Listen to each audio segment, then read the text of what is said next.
দীর্ঘদিনের বৈরিতা ছাপিয়ে নতুন এক মেরুকরণের আভাস মিলছে। ইসরায়েলি প্রধানমন্ত্রী বেনিয়ামিন নেতানিয়াহুর একটি চাঞ্চল্যকর দাবি পুরো বিশ্বকে তাক লাগিয়ে দিয়েছে। ইরানের সাথে চলমান রক্তক্ষয়ী যুদ্ধের মাঝেই নেতানিয়াহু দাবি করেছেন তিনি অত্যন্ত গোপনে সংযুক্ত আরব আমিরাত সফর করেছেন এবং দেশটির প্রেসিডেন্ট মোহাম্মদ বিন জায়েদের সাথে রুদ্ধদ্বার বৈঠক করেছেন।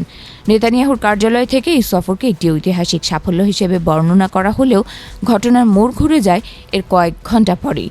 আমিরাত সরকার নেতানিয়াহুর এই সফরের দাবিকে কেবল প্রত্যাখ্যানই করেননি, বরং একে সম্পূর্ণ ভিত্তিহীন এবং কাল্পনিক বলে উড়িয়ে দিয়েছেন। তাদের স্পষ্ট বার্তা হচ্ছে, দুই দেশের সম্পর্ক কোনো চোরাগোপ্তা পথে নয়, বরং প্রকাশ্যে আব্রাহাম অ্যাকর্ডসের কাঠামোর ওপর দাঁড়িয়ে। আমিরাতের এই কড়া অবস্থান স্পষ্ট করে দিচ্ছে যে যুদ্ধের এই সংঘাতময় সময়ে তারা কোনো প্রকার অস্বচ্ছ ব্যবস্থায় দায়ভার কাঁধে নিতে রাজি নয়। এদিকে এই লুকোচুরি খেলায় তেল আবিব আর আবুধাবির মধ্যে টানাপোড়েন শুরু হলেও তেহরান কিন্তু হাত গুটিয়ে বসে নেই। ইরানের পররাষ্ট্রমন্ত্রী আব্বাস আরাকচি অত্যন্ত নাটকীয়ভাবে জানিয়েছেন, নেতানিয়াহু যা ফাঁস করেছেন তা তাদের গোয়েন্দা সংস্থাগুলোর অনেক আগে থেকেই জানা।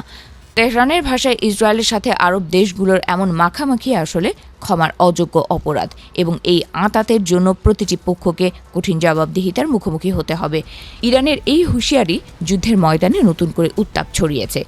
সংঘাতের এই আবহে রণক্ষেত্র হিসেবে ব্যবহৃত হচ্ছে আরব আমিরাতের আকাশপথ। যুদ্ধের শুরু থেকেই ইরান একের পর এক ড্রোন এবং ক্ষেপণাস্ত্র হামলা চালিয়ে আসছে আমিরাতের বিভিন্ন গুরুত্বপূর্ণ স্থাপনায়।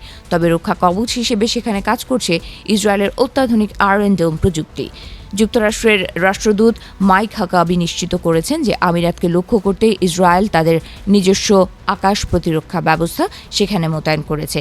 এই সামরিক সহযোগিতা প্রমাণ করে যে প্রকাশ্যে অস্বীকার করার প্রবণতা থাকলেও তলে তলে এক শক্তিশালী প্রতিরক্ষা জোট গড়ে উঠেছে। যুদ্ধের ভয়াবহতা কতটা প্রকট তা উঠে এসেছে রয়টার্সের এক চাঞ্চল্যকর তথ্যে। সংস্থাটি দাবি করেছে, ওমান সীমান্তের আল আইন নামক একটি মরু শহরে নেতানিয়াহু এবং জায়েদের মধ্যে দীর্ঘ কয়েক ঘণ্টার বৈঠক চলেছিল।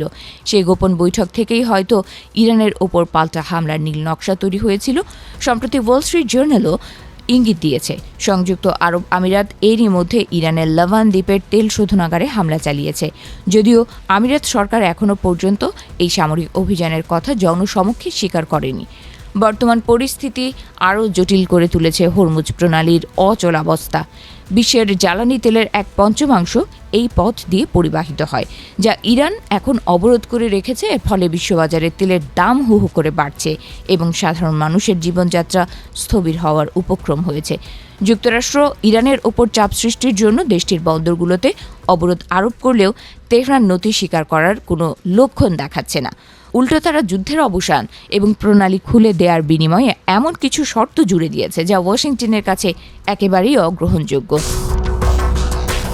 হোয়াইট হাউস থেকে ডোনাল্ড ট্রাম্প ইরানের দেয়া শান্তি প্রস্তাবকে সরাসরি আবর্জনা বলে প্রত্যাখ্যান করেছেন। ট্রাম্পের এমন কঠোর অবস্থানের কারণে যে যুদ্ধবিরতির আশা দেখা গিয়েছিল তা এখন খাদের কিনারায় এসে দাঁড়িয়েছে। ট্রাম্প মনে করেন, তেহরানকে ছাড় দেয়া মানে এই অঞ্চলের নিরাপত্তা আরও বিঘ্নিত করা। অন্যদিকে ইরানি স্পিকার মোহাম্মদ বাঘর গলিবাফ পাল্টা হুঙ্কার দিয়ে বলেছেন যে তাদের সশস্ত্র বাহিনী যে কোনো আগ্রাসনের উপযুক্ত শিক্ষা দিতে যুদ্ধের ময়দানে সবসময় প্রস্তুত রয়েছে।